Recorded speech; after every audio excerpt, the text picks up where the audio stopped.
Let's see here. All right. Good morning. Happy Sunday. Welcome to this week's Facebook Live. We're back in the safe space of my own living room where we will have no gawking children or wind or rain. So we're ready to actually dig into some real stuff today. So I thought today, hey Dara, I would, hey Stu, talk about musicality, because this is something that kind of the more I'm getting out in the world and meeting new people and dancing with new people. Hey Jeremy, hey Leisha. All right. So I've been having a lot of conversations about making your dancing musical. And so this is something that I am going to talk about, because I think having grown up doing this and being a musician, it's something that I've always kind of taken for granted. And so I've really appreciated meeting dancers all over the place and musicians all over the place and getting a chance to have this discussion and kind of reflect on what I'm doing to make my dancing musical. So I wanna talk a little bit about that today. So we'll do some talking and we'll do some dancing, and I'll give some kind of exercises and ideas, and then we're gonna have my friend fiddler Oona Grady join us live. She's here from Saratoga Springs for our step tune gigs. So we'll get some live music, which is always a nice element in making dancing musical. So I'm gonna put my shoes on. This is a pair of dancing shoes that I'm wearing at the moment. And thinking about making dancing musical and using dancing as kind of an instrument. Hey Mom, hey CJ, hey Dave. Dave says nice painting. It's his. He made it. Thank you for letting me use it. And it's the I Ching. It's upside down though, and probably backwards from your perspective. So, but thinking about our shoes as instruments, and I know one thing with these Facebook Lives, what I've tried to do is kind of dance in whatever I have on, bare feet, slippers, whatever, because this dancing is kind of something you do anywhere, anytime with whatever you've got. But if you are thinking about creating music with your body, then you're gonna want to think about what shoes you're wearing. And this is something that I'm kind of on a constant quest to perfect. These are a pair of tap shoes that have the metal taps taken off. There could be Capezio K360s or whatever they're called. And I don't love them for my dancing because my toe is quieter than my heel. And so I have some duct tape on my heel right now just to kind of dampen it a little bit. And in an ideal world, I'd have probably one more layer of leather on this shoe. So that's something to think about. And I've had some nice kind of perspective making recently in conversations with musicians, where thinking about my shoe as my instrument, if I have to spend a few $100 on a pair of shoes versus thousands on an instrument, it's a pretty cheap instrument to have to invest in. So I'm gonna maybe not hem and haw about having to buy another pair of shoes or get work done on them. But yeah, so making dancing musical, you have to think of yourself as a musician. And I think this is something that a lot of accompanists and like guitar players and bouzouki players and baron players and dancers have to think about. And oftentimes I think you'll see people show up who don't know the music very well yet. And it's really exciting because it's a music that's very participatory and interactive. And it's very easy to participate, but it's not always easy to participate well. So participating when you don't know the music and just kind of creating rhythms with your guitar or with your feet isn't actually going to add to the music, right? It's kind of like something we might do for ourselves, but it's not actually going to be for anybody else, and people might not appreciate it all that much. So I think making sure you know the tune before you really go for it with accompanying it is very important. And sometimes that means like listening to tunes over and over and over again and really getting to know them and memorizing them. But the more that you practice learning tunes or listening to tunes, the more quickly your ear is able to pick up on patterns, and the more you're able to actually like pick it up in the moment. So sometimes I can listen to a new tune once through and then have a sense of how I want to accompany it. And so that just takes practice, just a lot of listening and starting to hear patterns. And your brain, once it starts to pick up on patterns, it starts to do it more and more quickly the more you do it. So that's like place one is get good at picking up patterns in music so that you can know the music before you start accompanying it. Hey Derek, hey Noah. So step two then is being in your comfort zone when you're dancing or accompanying. So not necessarily trying to do all sorts of fancy things that you're not very comfortable with, because you have to be improvising. So you have to be comfortable improvising, or you have to be comfortable with what you're doing in order to move it around and make it work with the music. If you're working really hard to just get the steps out or get the moves out or get the chords out, you're not going to be able to really listen to the music and think on the spot. So you have to be in a place where you're not actually having to go from here to there really, where you can do that very quickly, where you don't have to think too much, right? So first part is know the music you're dancing to or you're accompanying. Second is don't get too fancy. And one thing that's been really revelatory. Oona says revelatory is correct. For me is when I'm dancing with new musicians who don't know my dancing very well. And oftentimes I think sometimes musicians have a little bit of a fear of playing for dancers because the dancing can be so just its own thing and doesn't really integrate with the music very well. So it's not like an enjoyable thing for musicians sometimes, because they have to just work really hard to keep that rhythm so that the dancer doesn't like pull it off, right? So dancing with new musicians who then go, oh, that was actually really, really great because we're obviously like engaging with each other and working together here. But the revelatory thing for me has been when I'm dancing and I go into something really basic and just get groovy with it. Like musicians will like give me a little like, yeah, like they really love that. And I'm not doing anything fancy. I'm doing my most basic thing, but it's groovy. So you really like want to be connecting with the music. So what I recommend doing a couple of things. One is to find a home base that's really comfortable for you and learn to vary it, right? So take something really basic and learn how to create alternate rhythms, different tonal qualities, different volumes, different physical shapes with this one thing. And then it's really easy to like start here and always kind of have this as home base and go away from it in different ways that works with the tune, right? Hey, Anne. Hey, Becky. Hey, Wojtek. So that's one. And the other one is to practice improvising. So turn on a piece of music and decide that you're going to take this one home base and practice improvising with it and practice trying things. So the more you practice improvisation in your own time, the more you're going to be good at improvising, right? And it's good to practice it in your own time so you're not always practicing it with musicians and kind of forcing your practice on them, right? Okay, so I'll invite Oona in about 5 minutes to play some tunes for us, but I'm just going to show you some examples of some of my practice techniques with a home base, right? So having that home base be something you're really solid with and that can be really groovy with the music is going to be worthwhile. So let's jump on the dance board. Let's see here. Move the dance board over so you can see me. All right. Move us up a little bit. Be able to see my feet. Okay. Okay.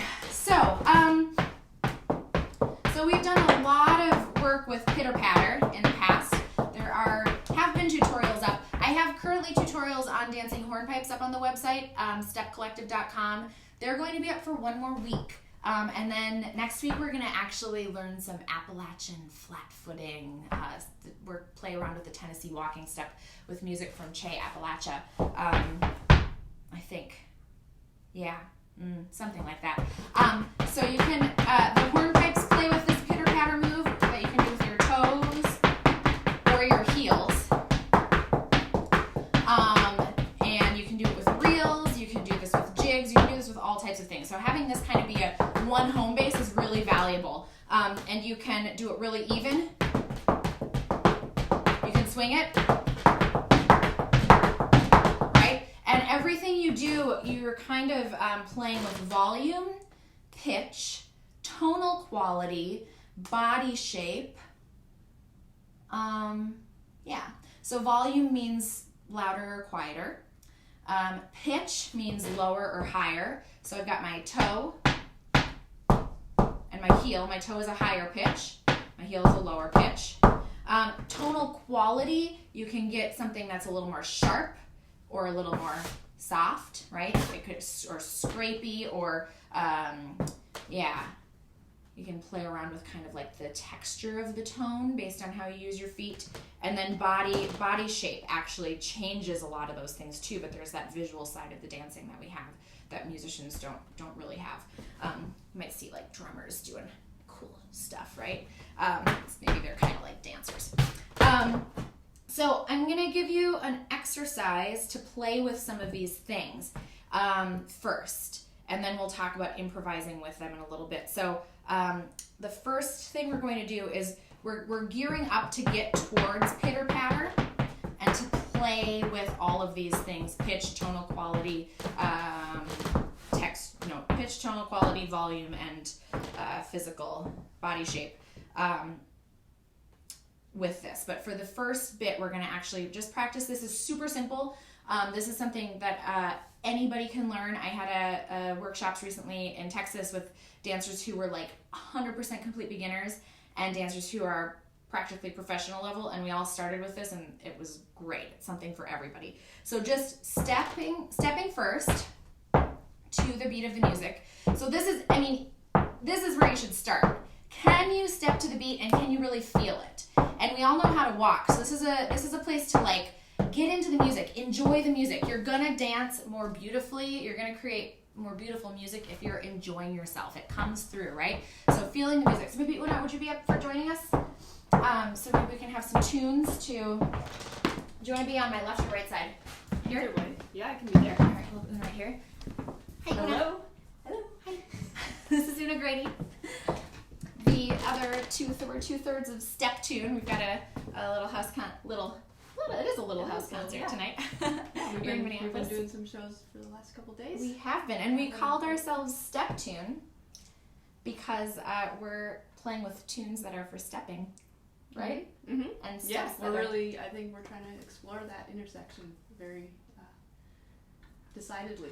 Very decidedly, yeah. And we're creating a little bit more intentionally maybe than a lot of music and dancing projects. Yeah. And we're creating tunes that are for steps and steps that are for tunes and everything in between. Yeah. So anyway, Oona, will you play a real a nice lopey reel? Thanks. So literally just all I want to do is just like listen to the tune, get to know it. This is even when you're performing or in front of people dancing, like you are so allowed to just come up at first and just get into it this way. People think like, oh, I should start with something flashy, but just like giving yourself one time through the tune with just this and just getting into it, it's like probably a good place to start because you're connecting with the musician, you're connecting with the music. If you're practiced at picking tunes up quickly, you're connecting with the tune and getting to know it, so then you can make a plan for where to go with it, kind of. I don't know what reel Oona's going to play. She's going to surprise me. It's a surprise. Yeah. So I'm just listening to the patterns, listening for the long notes, for the high notes.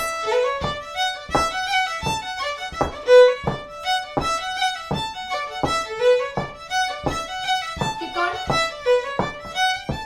So now I'm going to make it a little more complex, and this is just for the sake of this exercise now. This isn't necessarily how I would perform.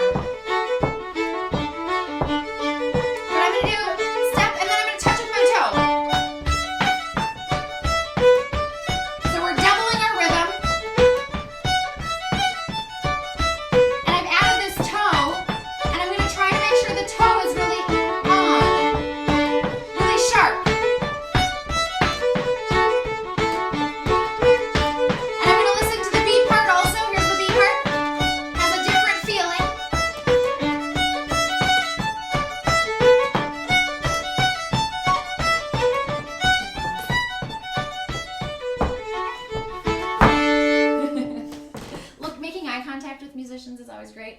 Musicians making eye contact with dancers is always great. Doesn't happen all the time. something that is useful and helpful. Yeah, absolutely. So we've added this toe, something again all of us are capable of, and we're making a sharp touch.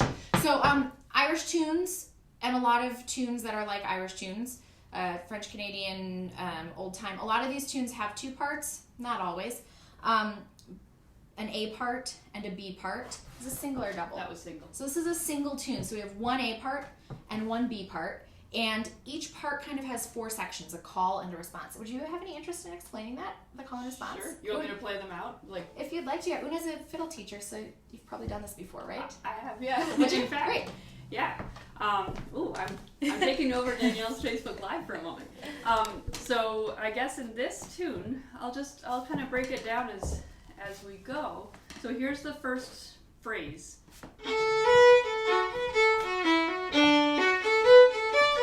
Actually, let me play the A part once and just think about it, how I would break this one down.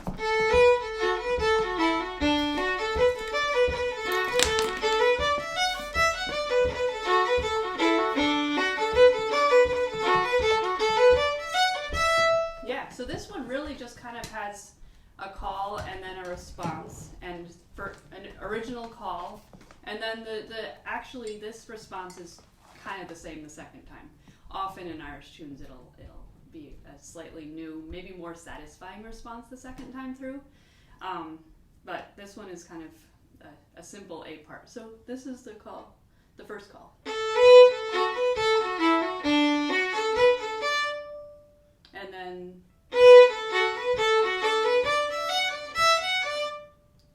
response. It started the same way, but it went over onto the E string. It was went higher.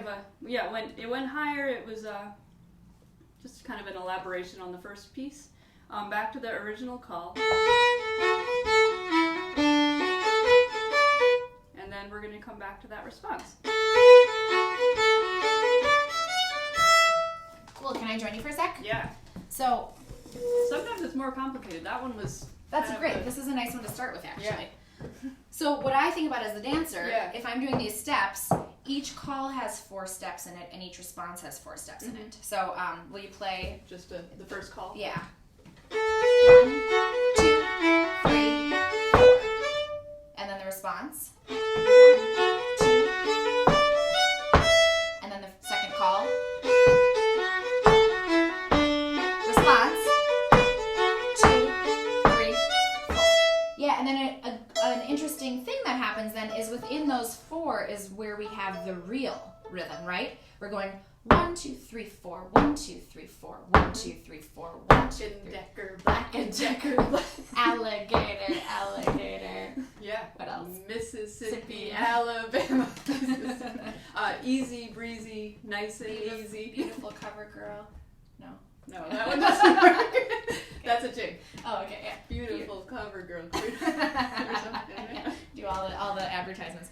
So so if it were a jig, we'd be doing 1, 2, 3, 1, 2, 3, 3, 2, 3, 4, 2, 3. We still have those 4, but it breaks down into 3s. You only got 3 sub beats. Yeah, so here we're doing a reel, which means we have 4 sub beats. Cool. So yeah, the B part, which is kind of common, especially in single reels, the B part of that tune has the second response is like what I like to call the finale. All right, let's hear the B part. Should we break that down? Yeah.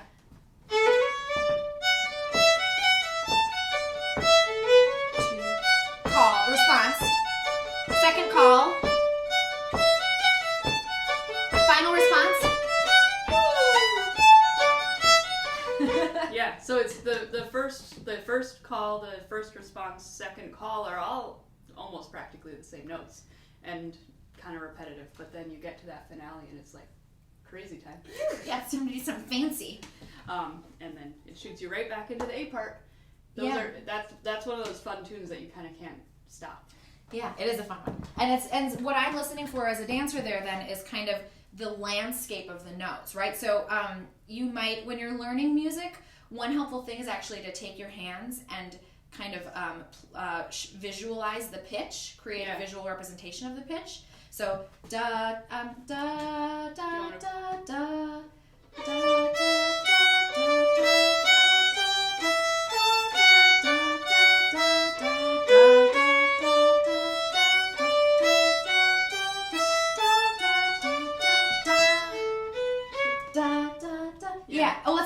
let's continue on.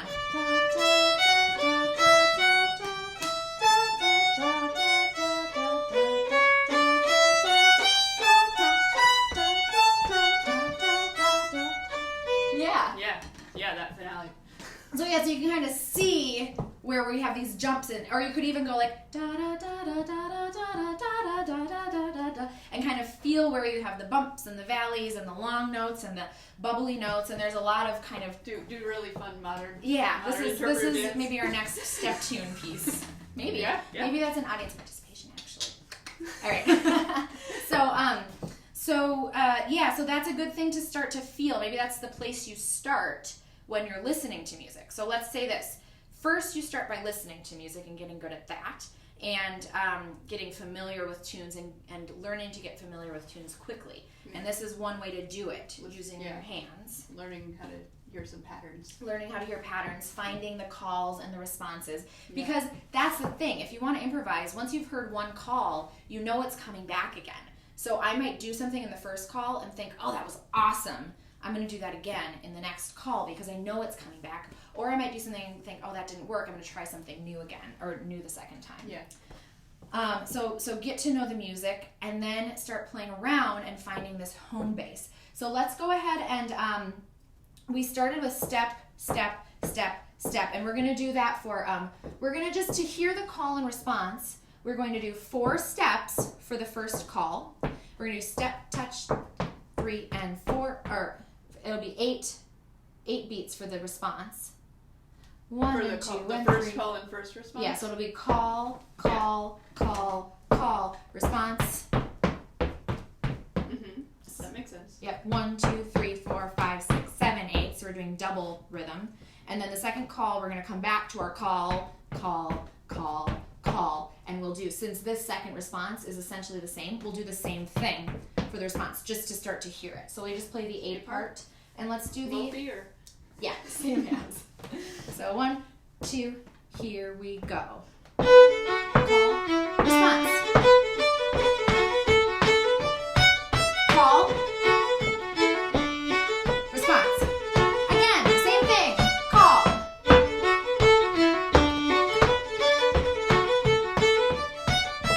Call, response. Thank you. And so something I notice in my dancing there is that actually my body language changes significantly. It's subtle, but it feels significant. I have to shift. When I'm doing this, then getting back into this, it's a very big kind of physical shift. So getting good at those shifts. And this is so basic. So this is where you want to start, is with the basic stuff, so you can think and you don't have to be doing a million things while you're getting there. So 1, 2, 3, 4, 1. My weight kind of changes to be kind of in its center, and then I have to get back into this kind of lopey physicality. I'm going to move this camera so we can see Oona more. Can we do the B part? Mm-hmm. So now for the B part, I'm going to just change it up for the heck of it. So in the B part, we have call, response, same call, new response. Yeah. So we're going to do... and the first response is kind of like the call. Yeah, the first response. It's like they don't have an answer the first time. Right. Or I don't have an answer. You have no answers. You're calling out 3 times. Then when you call 3 times, you get a really cool response. So let's change it. Let's turn our call into... This is now our new call for the B part. And I'm doing that almost intentionally, I guess. We'll say it's intentional because it works. The B part gets a little higher, and that's pretty typical. The pitch gets higher, and you'll hear we kind of get a little bit of a higher pitch with that step. So I'm going to change my dancing to go higher in pitch for the first 3 calls, for the call, response, call. And then the last response gets really high. But I'm going to play with texture here and actually do something a little opposite. I'm going to change my pitch to be more scrape, or my tonal quality to be a little more scrapey, my texture. So instead of a touch, I'm going to do a brush, right? So we're taking this one theme. We're not going very far from it, but if you try this, you'll feel that it actually requires a big shift in your body to go between these things. So this is where you want to begin. So instead of step, touch, I'm doing step, scrape, and I can choose to make it a little more pointed or a little more slidey. You get to choose that, and that's where, again, we've got all of this variation we get to create with our tone. And physically, it's going to change, and we'll talk about that physicality after we do this B part twice. Yep, so we'll go up to 2 finales. Up to 2 finales, yep. Okay, so double what's in the... Exactly, double what's normal. Here we go. Second set of 4. Third set. Here comes the finale. And back again. 2. Third one. Here we go for brushing. Phew. All right, thanks. So physically what's happening for me in my body, I'm kind of doing this back and forth thing. My weight is very centered here, which is different from this. My weight's out here. Now we're bringing the weight in. And then when we do this, suddenly I have this up and down movement I have to do. It's no longer like being in my weight and touching and being in my weight and touching. It's kind of bending into my weight so that I can brush, right? So suddenly our physical body changes. So that makes it look different. So when you're dancing, you're not only working with the sound, you're working with what it looks like. And if you are a dancer and have been in the recording studio, you might recognize how significant this can be. When people are watching you, it's a very different experience of the rhythm. When people can't see you at all, then the rhythm becomes its own thing. So the physical part of this is valuable, and you want to think about it. So like I might change more for the physical and not for the tonal quality, but we get it all kind of in one package. So can we try the A, B, A, B? So we had our A was steps and then touches. And then our B is a variation on those themes. It's the touches 3 times with the brushes at the end. So here we have taken one theme and we're varying it to create a dance. Yeah? Yep. So 1, 2, here we go.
I was going to mention how great we were communicating by me looking at her and we made eye contact. We're mostly pretty good. And that would have indicated that we were done, but I said the words one more time, so that didn't help.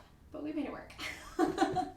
So, cool. Okay, so I don't... Am I good? Could you stay for 30 more seconds? Yeah. Or maybe 5 more minutes? Perfect. One or the other? Would love to. Okay, thanks. Maybe we'll do a different tune, so you can start thinking about the next tune while I talk. Another reel? Another reel. Yeah, we'll stick with reels today. Any qualities you're looking for? No.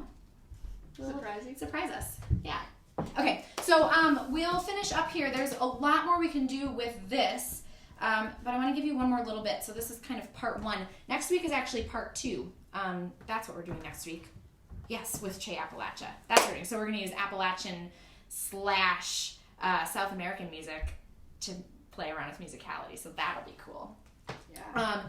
But for now so that means we don't have to rush and fit it all in right now, which is great. So now we're going to add one more change in our physicality.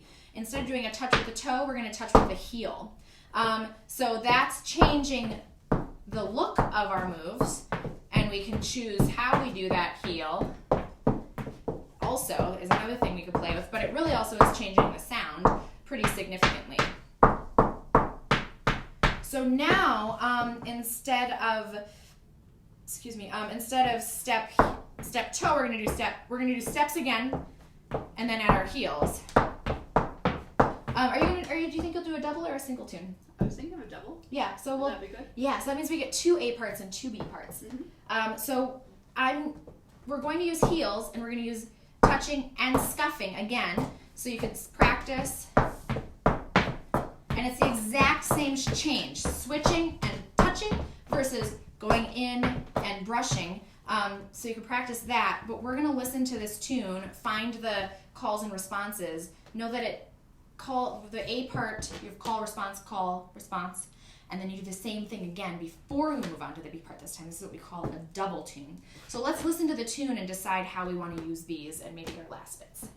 All right. All right.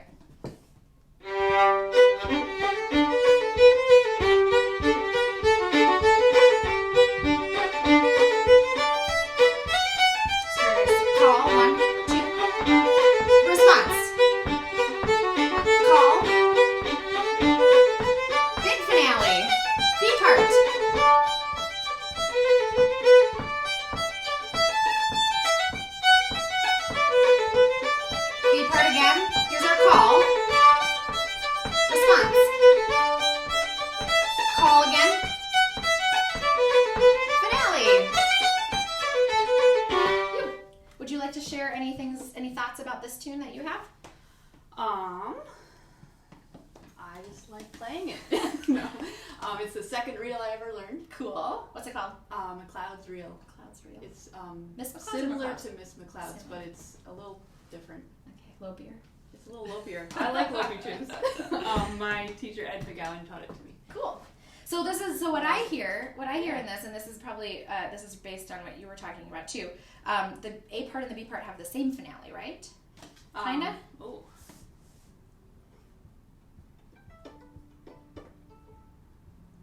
It's similar. Yeah. It's very similar finales. So we're gonna do the same finale every time in the A part and the B part for our dancing. I like it. Yeah. Yeah. I don't always do the same thing. I might actually go, oh, I know this finale really well. That gives me space to play a lot in it. But for practice, we're going to do the same thing to catch it and hear it. A part, dum dee da ba dee da dum da da da. Da da da da is the call. And then it's almost the same. Da dee da dee da dee da da da da da da da. It gets a little more bubbly. And then next call is a little different. Da dee da dee da dee da dee da dee da da dum. Yeah, it just kind of goes up at the end. Yeah, and then we get that fun response. Da, da, da, da, da, da, da. So let's go ahead and do this time. So for our call, we're gonna do step toe, step toe, step toe, step toe, step brush for the response, and then our call is going to be step toe, and then I'm gonna do something different. So instead of step toe step, I'm gonna do hop toe hop. I'm gonna double it up. This is for the finale? This is for the finale. Oh, I'm excited. This is getting wild. We're gonna take what we've been practicing with our steps, but we're gonna hop or leap instead of a step, and we're gonna do our brushes. And we're gonna double it. So it's gonna be da dee da dee da dee da dee dee, and then brush da dee da dee da dee da dee, and then same thing da dee da dee da dee da dee da dee da dee da da da da da da da da da da da. And then we'll fun. Yeah, right? So we'll do that same thing twice. And then the B part, we're going to switch to our heels. Does the B part go a little higher than the A part? So this is like, we're not actually going with the tune. We're actually kind of countering the tune. Yeah. So when the tune goes higher, we're going to go lower. Another tactic we've got in improvisation. When they go high, we go low. Yeah. You go high, I go low. Okay. Except I'm going to stay up here. Okay. Sitting on the floor. I'm going to go down here. We're going to do that thing. Ooh. Yeah.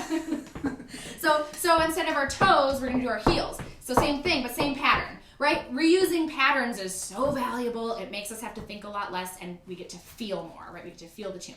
So step, heel, and then we're going to scuff with the heels, and then step, heel for the, so call is heels, touches. Response is scuffs. This is for the B part. Call is touches. And then the response is going to be the same thing, except I think I'm going to use my heels. So the call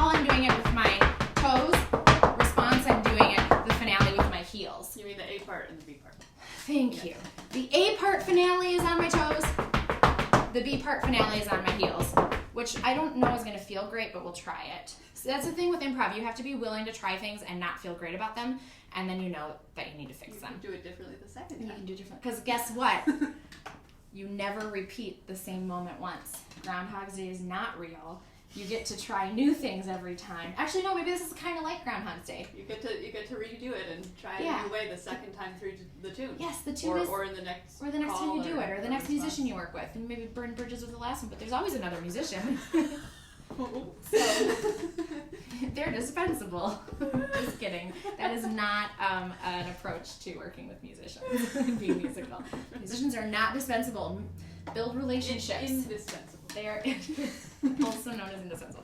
Okay. Should we try it? Yeah. So what I want to do is, for the first time through the tune, I want to feel the music. So I'm just gonna step again, and I I'm gonna love this music while Oona's playing it, and feel that, and feel how much I love it, and listen to the tune and get to know it, and then we'll jump in with our fancy steps. Okay. And Oona's gonna love us for that too, because we're not gonna jump in right away with messing her up rhythmically. Okay. Yay. Yeah? Yeah. 1, 2.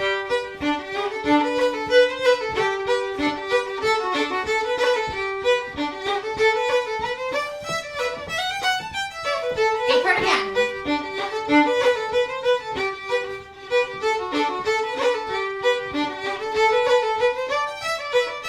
Here comes the B part. Trying to remember what I planned. B part again. Here comes the A part. We're starting with step toe with the touch. Here we go. First call. Here comes the scuff. Whoops. I messed it up. We have another A part to try with. Here we go. Call. Now scuff. Call. Fancy. Here comes the B part with heels.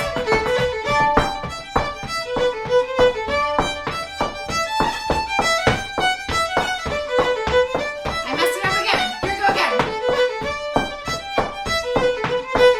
There we go. Again.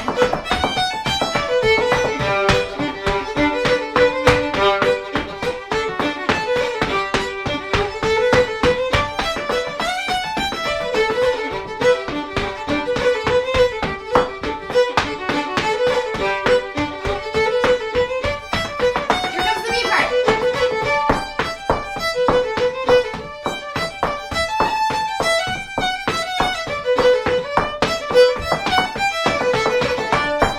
And we'll pause.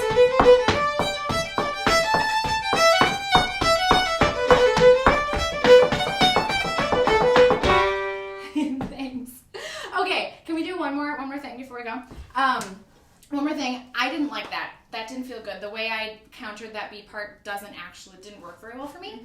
So I'm gonna take all of these pieces that we've just played with, and I'm actually gonna truly improvise to it. Not talk it through ahead of time. Not talk it through ahead of time, and kind of show you, what I might do. Yeah. To actually, because that wasn't improvisation. I was planning ahead, which is good, Yeah. right? So everything. Yeah, you took a theory of what Yes. might. Yeah. You, it didn't work. You always have to theorize. Everything in life is an opportunity to gather information, right? So if you're ever in a space where it's not feeling like where you want to be, a job, a exercise class, Social situation. anything. A city. Yeah. You don't have to be like, what am I doing here? You can be like, okay, this is good information. This isn't what feels good to me. What does feel good to me? How do I change it next time, right? That's improvisation, and all of life is a stage, and all of us are merely improvisers. That you can quote me on that. Okay, ready? Life is a stage. I don't call myself a human. I call myself an improv artist. Mm-hmm. Yeah. Okay. All right. Ready? Same speed. Same Is that speed a is good nice. speed? Yep. Gives me space to think.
so fun to work with a dancer like Danielle who's thinking about this musicality stuff, because what she's tapping and how she's dancing to what I'm playing like absolutely impacts how I play, and it's you really are playing another instrument.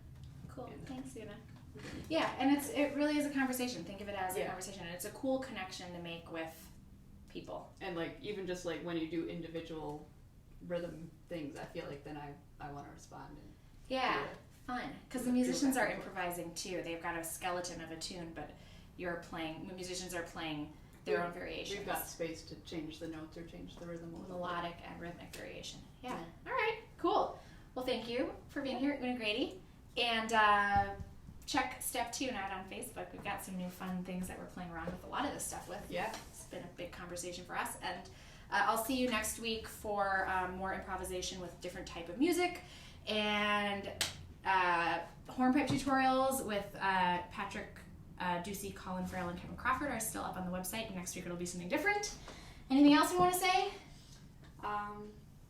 Happy Sunday. Happy Sunday. It's Sunday, not Saturday. I'm glad someone's here to remind me of that. All right. Take care, everybody. Have a great weekend. End of it. Bye.